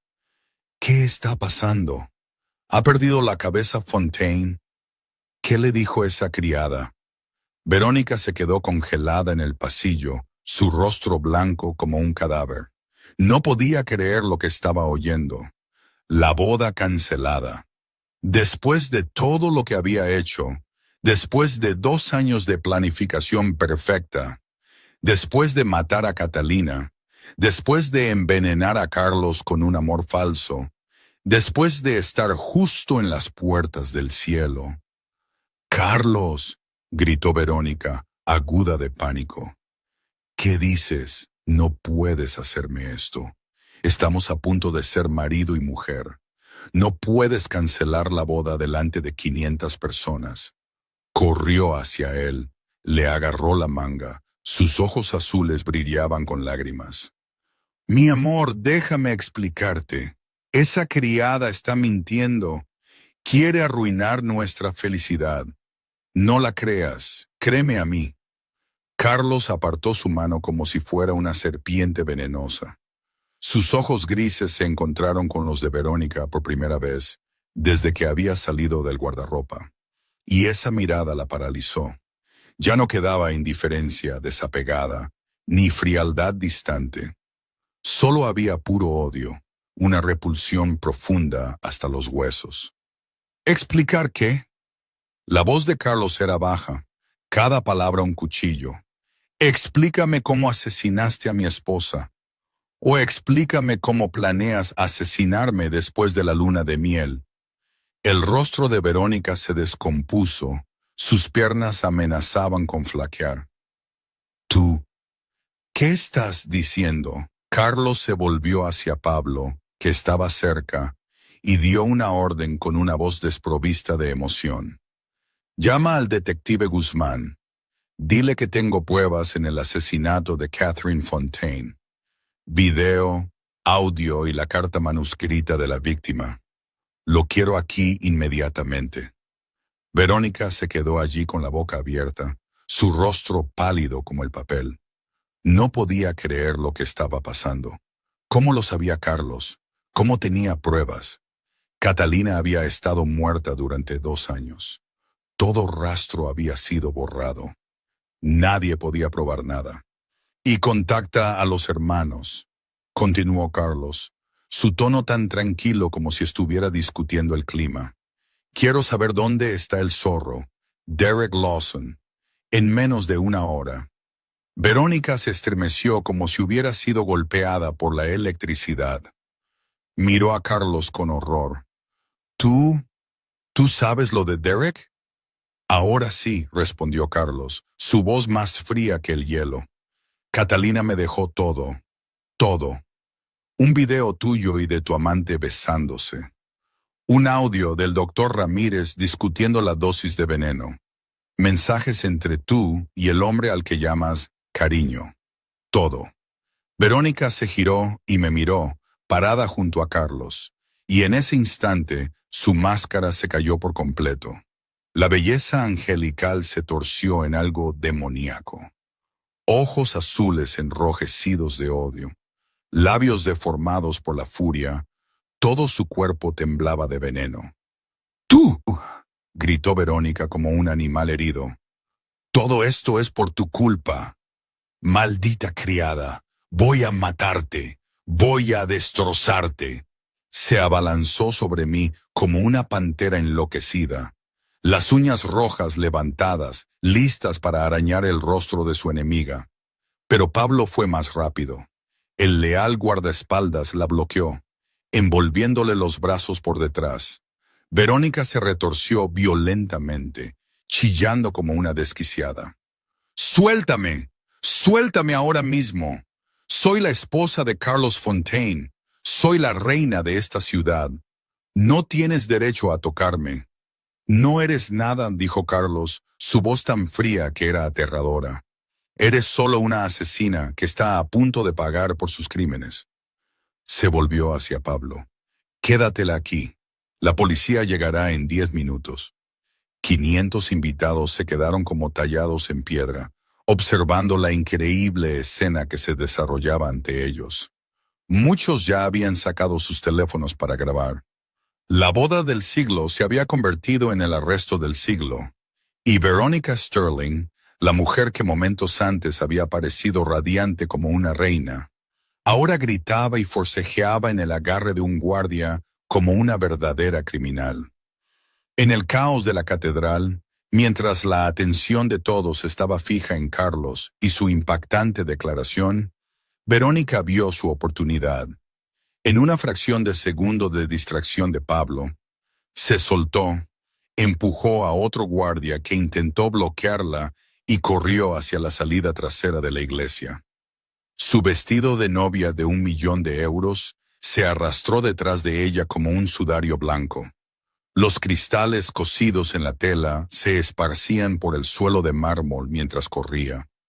No le importaban los gritos, las llamadas, los chillidos detrás de ella. Solo había un pensamiento en su cabeza. Corre, escapa. La limusina negra seguía esperando en la entrada trasera, donde debería haber llevado a los novios a la recepción. Verónica se arrojó al coche y gritó al conductor: «¡Al aeropuerto, rápido! ¡Váyase ahora mismo! 1.000.000 de euros si me lleva allí en 30 minutos». El coche salió disparado como una bala, dejando la Catedral de Santa María de la Sede y todo lo que había sucedido atrás. Verónica se sentó en el asiento trasero, sus manos temblorosas abriendo el bolso que siempre llevaba cerca. Dentro había un pasaporte falso con el nombre de Emily Carter, un grueso fajo de billetes y un teléfono de repuesto. Se había preparado para esto durante mucho tiempo. Plan B en caso de que todo se derrumbara. Se arrancó el velo, se quitó la tiara de diamantes, luego luchó en el espacio reducido para cambiarse el enorme vestido de novia por un abrigo negro liso que ya había empacado. Las joyas caras fueron metidas en una bolsa de tela. Su cabello rubio estaba bien recogido. En el espejo retrovisor, Verónica Sterling desapareció. Solo había una mujer corriente con una cara cansada que corría por su vida. «Solo sube al avión», se susurró a sí misma, forzando la calma en su respiración. «Solo llega a Europa.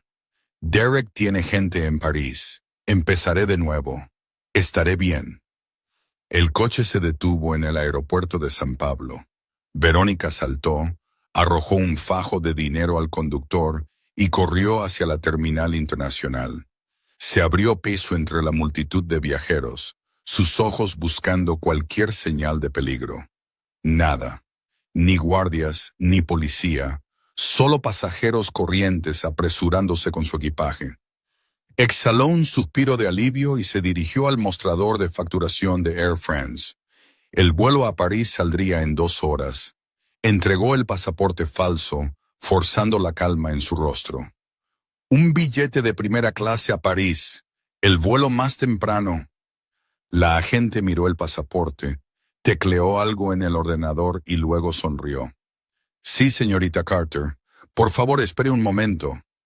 Verónica se quedó allí, el corazón acelerado, los ojos aún parpadeando por la terminal.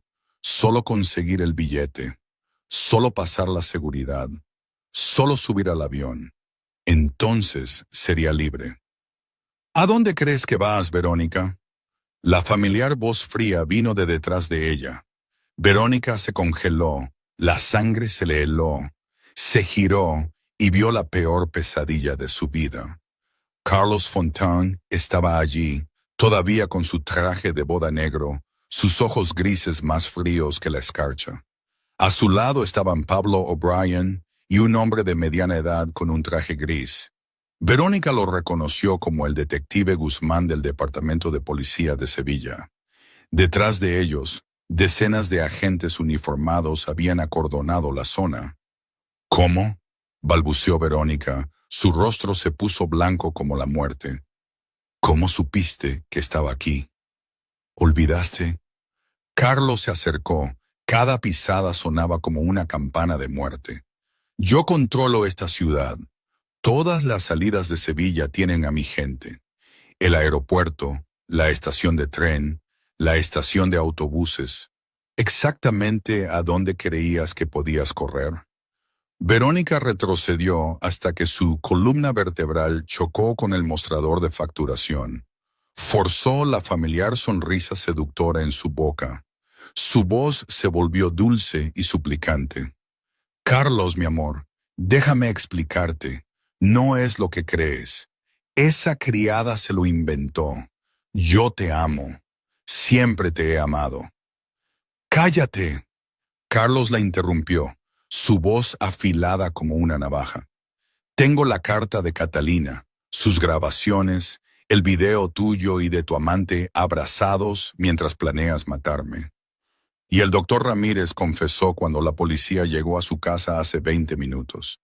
El juego ha terminado, Verónica. La máscara se cayó por completo.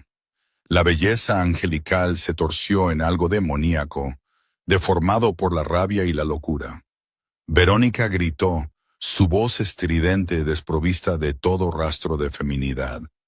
¿Y qué? Catalina era débil, no te merecía, no sabía cómo mantener a un marido. Soy la perfecta para ti. Hice todo por nosotros. Nunca hubo un nosotros. Carlos respondió, su voz tan fría que era aterradora.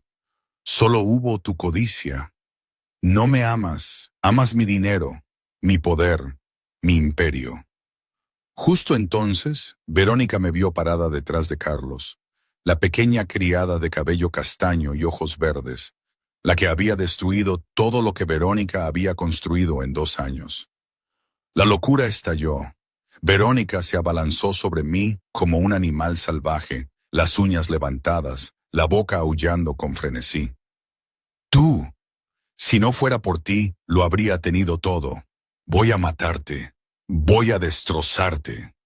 Agentes de policía se abalanzaron de inmediato, sometiendo a Verónica y obligándola a caer al suelo. El frío chasquido de las esposas sonó al cerrarse alrededor de sus muñecas. Verónica fue arrastrada, su rostro manchado de lágrimas y rímel. Su cabello dorado ahora un nido enmarañado, su abrigo negro colgando torcido, sus uñas rojas partidas y rotas. La imagen de la orgullosa reina se había hecho añicos por completo, dejando solo a una patética criminal gritando bajo el agarre de la ley. La multitud del aeropuerto zumbaba, los teléfonos levantados desde todos los ángulos, grabando el momento en que la mujer que casi se convierte en la reina de la mafia de Sevilla se derrumbó. «¡Carlos!», gritó Verónica por última vez mientras era arrastrada hacia el coche de policía. «Te arrepentirás de esto. Juro que te arrepentirás de esto». Carlos no miró hacia atrás, su voz plana y fría. «Lo único que lamento es no haberte descubierto antes». 3 meses después, el juicio por el asesinato de Catalina Fontaine llegó a su fin con sentencias que se ajustaban a los crímenes.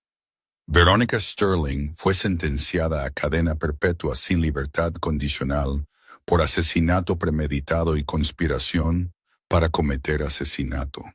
Cuando el juez leyó la sentencia, ella gritó con salvaje histeria en la sala del tribunal y tuvo que ser arrastrada por los agentes mientras seguía escupiendo maldiciones y amenazas. El doctor Ramírez recibió 15 años por ser cómplice de asesinato. Su rostro ceniciento cuando las esposas se cerraron. Derek Lawson, el hombre llamado El Zorro, fue capturado en una redada coordinada entre las fuerzas de la familia Fontaine y agentes federales, enfrentando una larga lista de cargos, desde conspiración para asesinar hasta blanqueo de dinero y tráfico de sustancias ilegales. El caso sacudió a toda Sevilla y permaneció en la primera plana de todos los periódicos durante semanas. La gente lo llamó el caso de la boda sangrienta, una historia de traición y justicia ejecutada frente al altar. Y dentro de esa historia, había una joven cuyo nombre se pronunciaba con un apodo, la heroína silenciosa.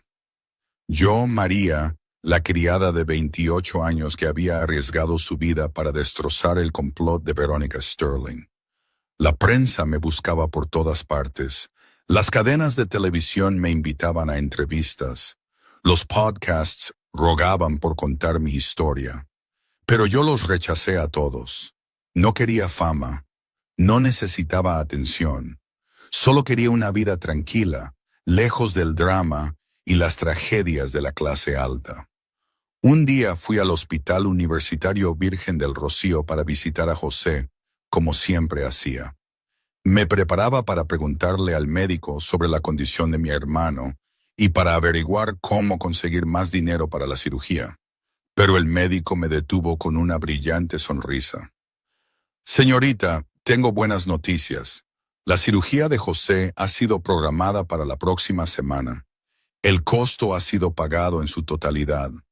Me quedé inmóvil, segura de que había oído mal. 200.000 euros. ¿Quién lo pagó? El médico sonrió, extrañamente críptico. Un benefactor anónimo. La única solicitud fue que no reveláramos la identidad de la persona. Supe al instante quién era. Solo una persona tenía el poder de hacer eso. Solo una persona tenía la razón. Las lágrimas se desbordaron, pero esta vez eran lágrimas de felicidad. La cirugía transcurrió sin problemas. José se recuperó tan rápidamente que los médicos quedaron asombrados.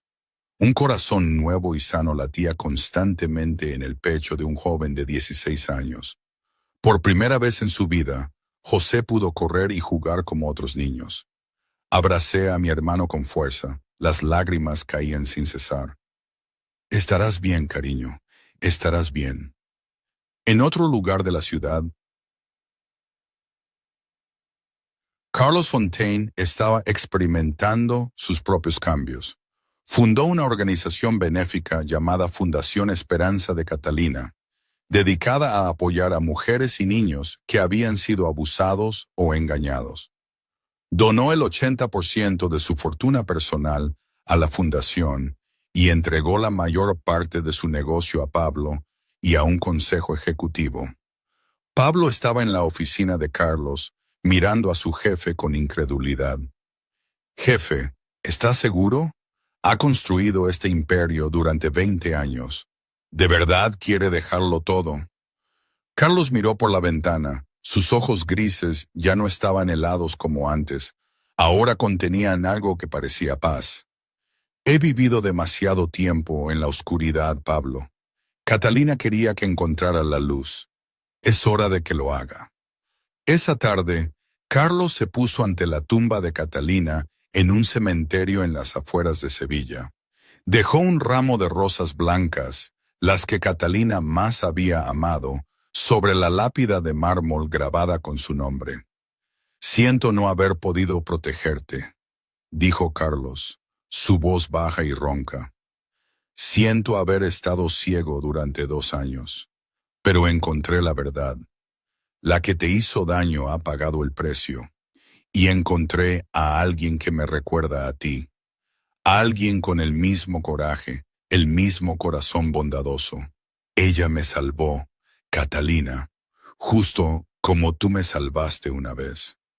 Un viento suave se movió por el cementerio, agitando los pétalos de las rosas blancas. Carlos sonrió por primera vez en 2 años, como si Catalina le estuviera respondiendo desde algún lugar lejano. 6 meses después, mi vida había cambiado por completo.